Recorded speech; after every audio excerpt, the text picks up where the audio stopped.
Hello friends, welcome to I exam B. I am Sushil Lagade, ex manager Reserve Bank of India. और कल मैंने एक video बनाया था, आप में से काफ़ी सारे लोगों ने वो अप्रिशिएट किया है। 7-8-9 हज़ार लोगों ने उस वीडियो को देखा है।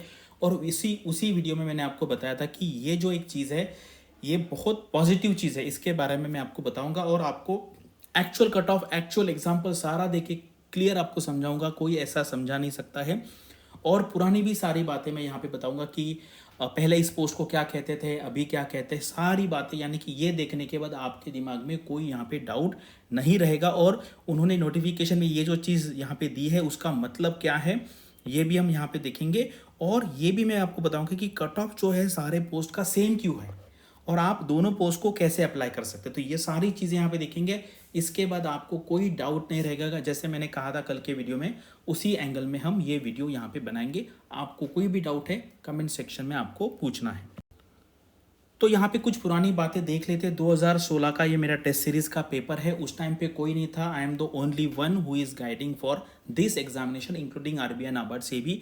और ये तो प्रॉपर मैंने फुल टाइम मतलब जॉब छोड़ने के बाद चालू किया। वैसे तो मैं जो लोगों को पढ़ा रहा हूँ वो 2000 यहाँ पे देखेंगे 11 से पढ़ा रहा हूँ। तो अगर आप देखेंगे 2016 में आईआरडीए जो असिस्टेंट मैनेजर है उनका सैलरी कितना होता था, आप देखिए 94,000।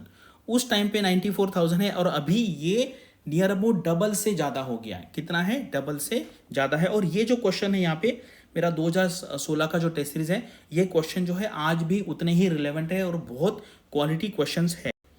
और अभी देखते हैं यहाँ पर, जैसे मैंने बताया पहले क्या कहते थे, जो ग्रेड ए है असिस्टेंट मैनेजर उसको पहले जूनियर ऑफिसर कहा जाता था।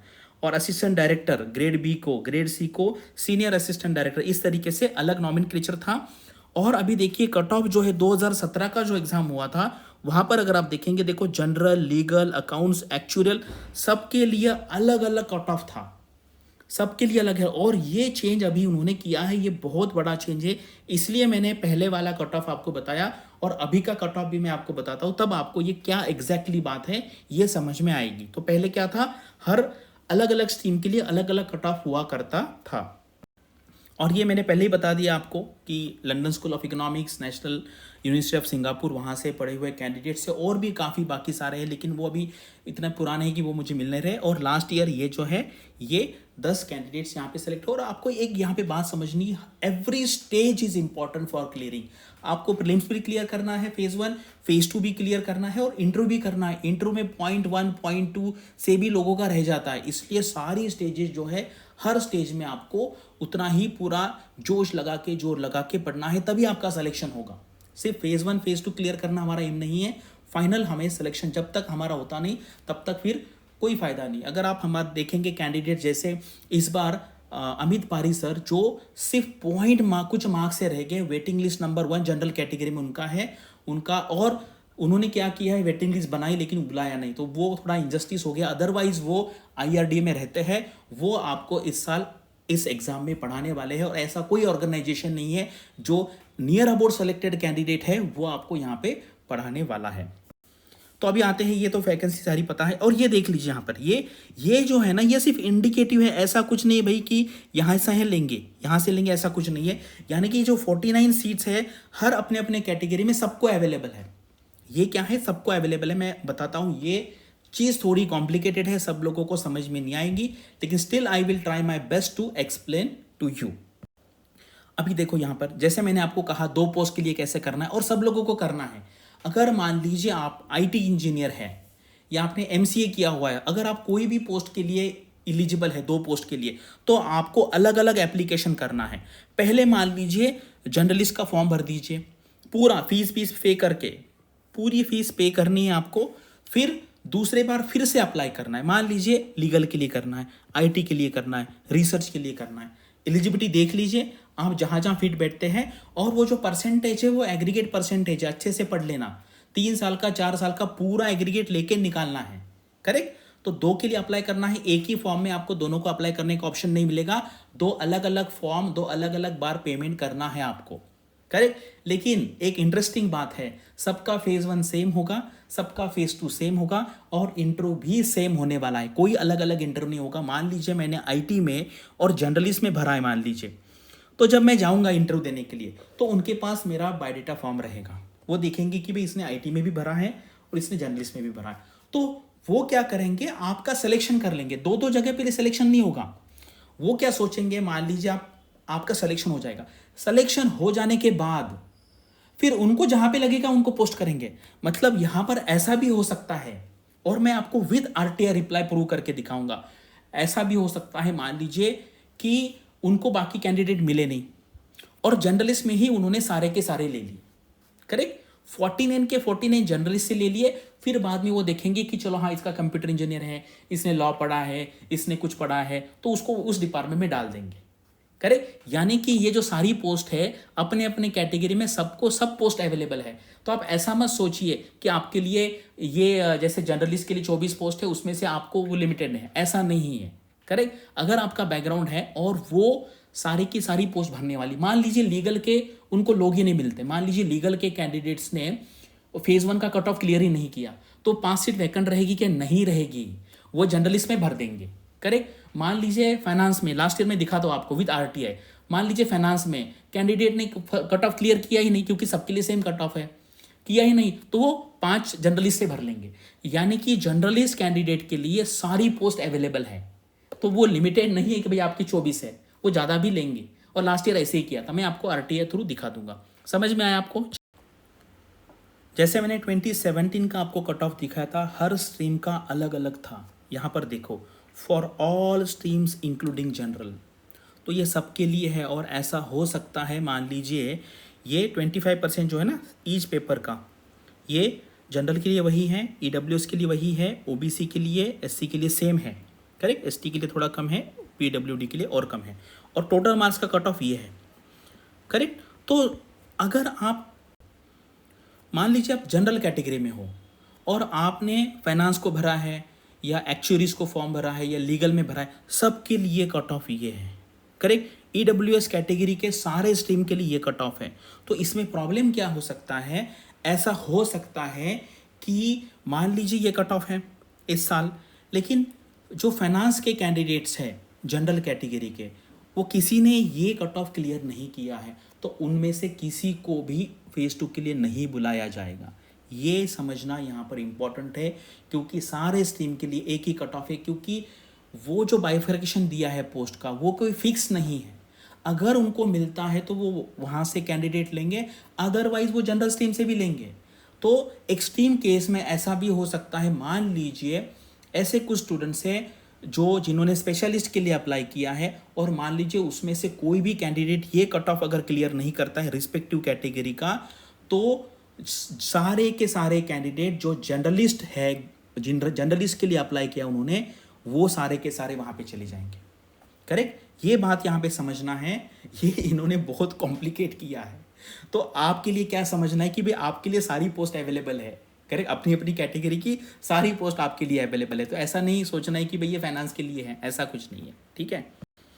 चलिए अभी ये देखते हैं। अभी देखो, जैसे मैंने आपको फेज़ 1 का बताया, उसी तरीके से फेज़ 2 का भी जो कट ऑफ है, यानी कि फेज़ 2 से इंटरव्यू के लिए जाने के लिए for all streams including general, यानी कि आपका डिसिप्लिन कोई भी होने दीजिए। एग्ज़ाम तो सेम है, फेज़ 1 का एग्ज़ाम सबके लिए सेम है, फेज़ 2 का एग्ज़ाम सबके लिए सेम है, इंटरव्यू भी सेम है। इसीलिए जनरल के सारे स्ट्रीम के लोगों के लिए कट ऑफ है EWS, OBC, SC, ST and PWD, correct. इसी तरीके से फाइनल सिलेक्शन, ये फाइनल सिलेक्शन है इंटरव्यू होने के बाद, वो भी सारे स्ट्रीम के लिए सेम कट ऑफ है, सारे स्ट्रीम के लिए सेम कट ऑफ है। लेकिन एक बात आपको जानना है, वो सारे के सारे 49 सीट्स भरेंगे, भले वो जर्नलिस्ट से हो, आईटी से हो, वहाँ से हो। यानी कि आपके लिए ये देखने के बाद आपको अच्छा लगना चाहिए, क्योंकि आपके लिए ज़्यादा पोस्ट अवेलेबल है। और कुछ लोगों को ये लग रहा है कि बस सिर्फ 49 वैकेंसी है। सबसे पहले तो आप ऑर्गेनाइजेशन देख लीजिए, 200 के आसपास है, और ये जो वैकेंसी आई है 25% वैकेंसी आई है। ऐसा कोई ऑर्गेनाइजेशन नहीं है जो इतनी बड़ी वैकेंसी निकालता है, उनका जो ओवरऑल स्ट्रेंथ है, करेक्ट। अगर इस हिसाब से देखेंगे तो भी आरबीआई का जो स्टाफ स्ट्रेंथ है वो तो 14-15 हज़ार लोगों का है, करेक्ट। तो ये उस एंगल से ये बहुत बड़ा नंबर है रिक्रूटमेंट का। तो अभी आपको समझ में आया होगा, फेज़ 1 का कट ऑफ सबके लिए सेम, फेज़ 2 का कट ऑफ सबके लिए सेम, और फाइनल कट ऑफ भी सबके लिए सेम। Irrespective of discipline. और ये भी जानना है, अगर कैंडिडेट लॉ के नहीं मिलते हैं, एक्चुअरीज के नहीं मिलते हैं, फाइनेंस के आईटी के नहीं मिलते हैं, तो वो सारे जो सीट्स हैं वो जनरलिस्ट से भरी जाएगी। चलो अभी देखते हैं यहाँ पे, ये क्लियर कट यहाँ पे किया हुआ है, लेकिन थोड़ा सा कॉम्प्लिकेट लैंग्वेज है। यानी कि अगर आप जनरलिस्ट कैटेगरी से हैं, जनरलिस्ट कैटेगरी से, तो आप ये सारे पोस्ट के लिए एलिजिबल है। अगर कोई पूछता है जनरलिस्ट कैटेगरी के लिए कितनी पोस्ट अवेलेबल है, तो 21 है। ईडब्ल्यूएस के लिए टोटल 4 है, ओबीसी के लिए 12 है, एससी के लिए 8 है, एसटी के लिए 4 है। करेक्ट, ये समझना बहुत जरूरी। अब ये मैं पढ़ता हूँ, ठीक है। ये स्टार जो किया है, including 5 post each for actual finance, law, IT, research team, earmarked to be filled up by the candidates with professional qualifications, detailed letter with the horizontal reservation. That is, these posts shall be filled across all the categories. Correct, ये सब सारी category, ये category का मतलब क्या है, ये SC ST OBC वाली कैटेगरी की बात है। After selection they may be posted in the specialized department also and or also in the other departments or offices of the IRDAI. Correct, depending upon the requirement, IRDAI reserves the right to vary the number of vacancies between the streams and within the total vacancies. यानी कि मैंने जो कहा है कि extreme case में ऐसा हो सकता है कि ये 49 की 49 वैकेंसी जनरल स्ट्रीम के लिए गई, करेक्ट, या फिर इसमें से 10 फाइनेंस के लिए गए, ऐसा भी हो सकता है। तो यहाँ पे इन्होंने क्लियर किया है कि depending upon the requirement IRDAI reserve the right to vary the number of vacancies between the streams and within the total vacancies notified above. यानी कि ये वो कहीं पे भी इधर उधर कर सकते हैं। करेक्ट, आई थिंक 99% लोगों को ये समझ में आएगा। अगर नहीं समझ में आया तो छोड़ दो, पढ़ाई पे लग जाओ, ठीक है। अभी यहाँ पे देख लो आप, अभी आप देख लो, ये जो है लास्ट ईयर का RTI डेटा, टोटल 20,000 लोगों ने अप्लाई किया था।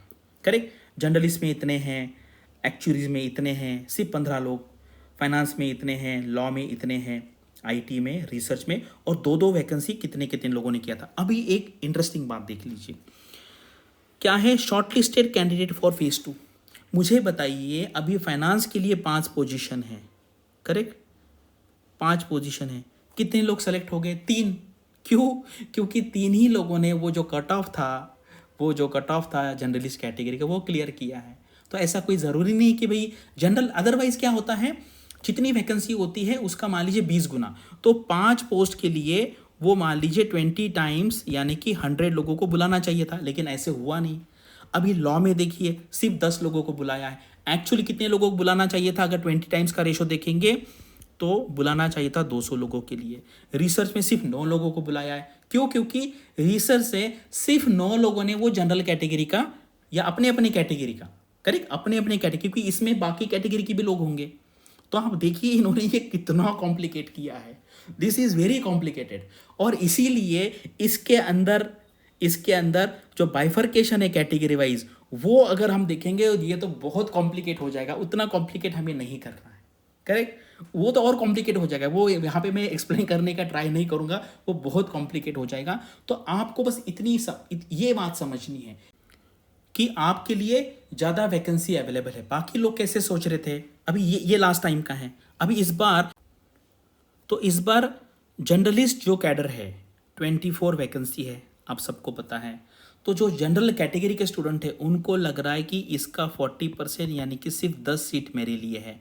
ऐसा नहीं है, करेक्ट, ऐसा आपको नहीं है। जो मैंने कैटेगरी का बाइफर्केशन दिखा तो वो सारी की सारी पोस्ट आपको अवेलेबल है। क्योंकि मान लीजिए इस बार सिर्फ फाइनेंस से 3 हो गए, रिसर्च से 9 हो गए, करेक्ट। अगर मान लीजिए फाइनेंस से कोई नहीं होता है, लॉ से कोई नहीं होगा, तो वो सारी जो सीट है बाकी सबके लिए ओपन हो जाएगी, करेक्ट। तो ये सारा मैंने आपको यहाँ पर एक्सप्लेन करने का ट्राई किया है। आपको समझ में आ गया तो ठीक है, कमेंट सेक्शन में मुझे बताइए जो मैंने यहाँ पे एक्सप्लेन किया है वो आपको समझ में आया या नहीं आया। और अगर नहीं भी आता है तो बिल्कुल छोड़ दीजिए और अभी फेज़ 1 की तैयारी पे लग जाइए। क्योंकि यहाँ पर देखो, इस साल, पिछले साल 25% कट ऑफ था। अगर मैंने आपको वो पुराना वाला बताया था 2017 का, तो 37.5% कट ऑफ था। तो वो कट ऑफ ज़्यादा हो सकता है, इसीलिए कोई भी सेक्शन को निगलेक्ट मत कीजिए।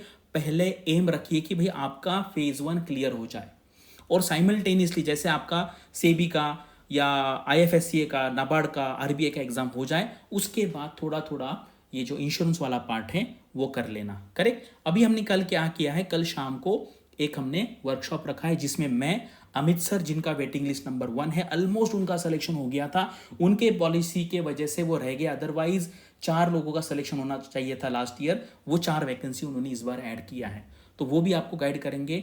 और भी एक्सटर्नल फैकल्टी है, वो भी आपको गाइड करने के लिए आएंगे। तो शाम को कल वर्कशॉप होगा, वहाँ पर आपको आना है, और इसके बारे में और अगर आपको कुछ डाउट पूछना है तो आप पूछ सकते हैं। Thanks for watching this video and all the best for your studies and upcoming examinations.